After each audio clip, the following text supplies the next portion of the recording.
All right, guys, here we're going to talk about Twilight Zone, episode 31, season 1, as it appears on Netflix. Some of 1959's best. This episode was pretty good. I actually liked it a lot. Oh, interesting. So I thought you were going to, like, hate it and think it was bad. And I thought I was going to say, I think it is solid, but it doesn't end super well. No, but that doesn't necessarily make it a great episode or not. Yeah. What I thought was lovely was I loved that dude in his library, like the sanctum sanctorum of fucking shit. I thought he was great. So that's what I was gonna lean on in my hopeless defense of this episode was to say that like the performances are all really good.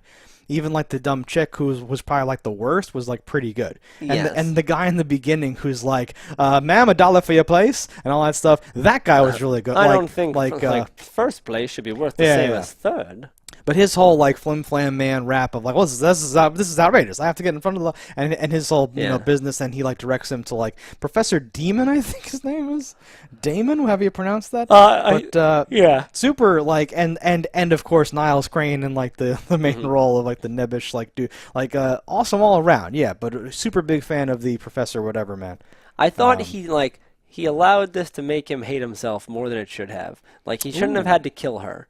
Sure. Like, you shouldn't have had to even drawn to anything close to that. Oh, yeah. Because the fact that she listened to whatever he says, he could have said, like, shut up for 24 hours, and she would have, like, done it. Yeah. I actually thought that you were going to say... I thought we had extra time, because we didn't film this right after, we watched it. So it like, churned through, the normal cycle of my brain. And I predicted you saying, well, this would be great, because then she could help me and, like, edit my videos for me, because she would do whatever I want or whatever, and you would turn her into some sort of weird slave or something like that. Well, only over killing her would I suggest this type of maneuver. Of course. If you're going to do this anyway, and it made me also think like he gave him this vial and is like, drink this. I wonder if the smallest drink would have done it, if she needed the whole thing to make it work. Yeah, because this was weird. Like the writing and like the stuff seemed weird because he says for both potions, like you must drink it all. Like no matter what, and I'm like, really? And that's just a way of like making sure the audience doesn't think, why don't you each just drink half or whatever, right? Like some weird.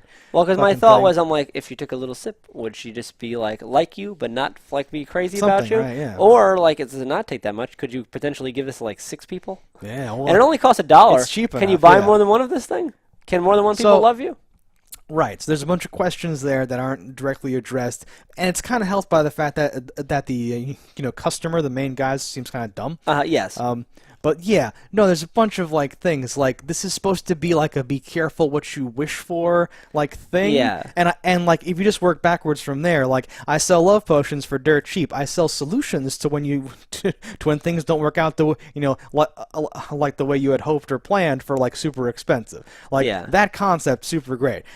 When the tires met the runway here though, I feel like it was just a fiery crash where I'm like, why can't it just be like an antidote where like but she'll never love anyone ever again because it'll like take everything away, and then he has to be like, wait, but I do like her, I don't want to do that to her, and then she's pregnant, and then he's like, well now I have to stay. She won't even love her own child. Right, like do something like that. The whole thing, and like there's no ambiguity. Will she love her own child, do you think? I don't know how this works. It seems like he has 100% of it. If she can only love him, these are really complicated, awesome questions that I think like Tales from the Crypt and like Outer Limits has like tackled in a longer the way it was phrased was like oh, but she'll always forgive you, and she'll like so it wasn't. Okay. I pictured it being a thing where like he's at work. Why are you always at work? Are you seeing someone? And like her like killing him or something was going to be like or like attempting it and him being like, this is hell. She's but it seemed like it was like a great mix. Yes, she dotes over him constantly, and that's annoying. Right, but she also was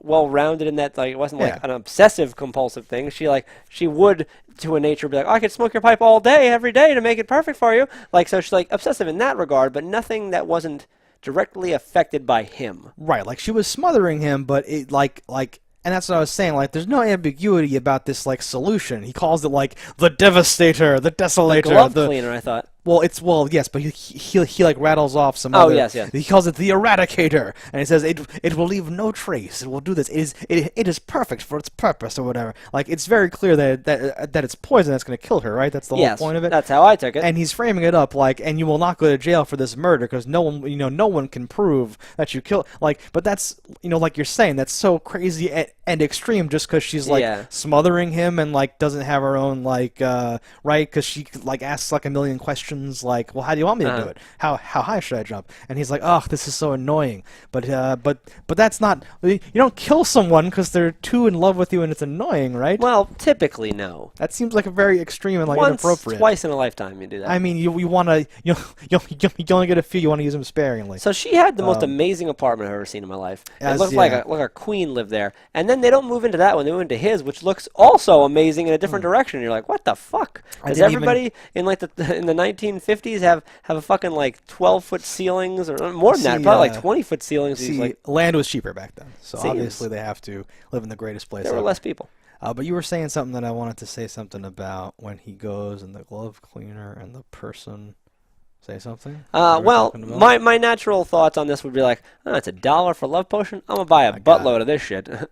I know, to like exploit stuff or like whatever. But the thing I was going to say was he like I loved that character's performance and also the writing where he even says to like sell this $1 potion so much harder, like you called out. He even says you could probably get some like side puss and she wouldn't even really, like you'd have to smooth it over, but I guarantee you that it would be fine. Yeah. Just in case the person wouldn't buy the potion because they're like, well, I don't know if I want her for my whole life. Say it lasts forever. Yeah. I don't know, man. He's like, don't worry, bro. I've thought of that, it's fine, or whatever. Like, just to throw that in there proactively, right? And even during their conversation, where the guy is like, he's like hard selling him, but he's also like, oh, you'd get, like she'd practically be a Cocker Spaniel. And then the fucking dude goes, yes, exactly, that's what I want. Like, he's such a fucking idiot douchebag who doesn't even, like you would think, like, the story would be like, well, she doesn't love me for me. Like, this isn't real. But no, he's like, she's annoying. Like, that's his like response. Like, this was such an ugly, awesome I think this would have worked better if he didn't because he was like this for her. He was the annoying whatever. But if he didn't, if he just liked like her for what she looked like or whatever, it would work better. Like if she treated him like shit and like he didn't really like her, then this is like the ultimate revenge where it's like, haha, like I'll make you my dog, da da da da da. But like he cared for her. And then, like, kind of ruined her life. Well, and she was, like, mean to him, but in the way that attractive women have to be to get, like, obsessive men to, like, leave them alone. I didn't read it, like, and there have been a lot of excessively rude women on these Twilight Zone episodes, but I didn't read it like that from her. I thought, like, she's just trying to get rid of this dude. Yeah, he showed up at her house. He's like, come on, that's just whatever. She's like, whoa, dude, like, you're like a weird, creepy stalker man or something like that. So, if it was meant to be like a Just Desserts type shit, I did not get that vibe at all. That feels weird to me. No. The Just Desserts are for him.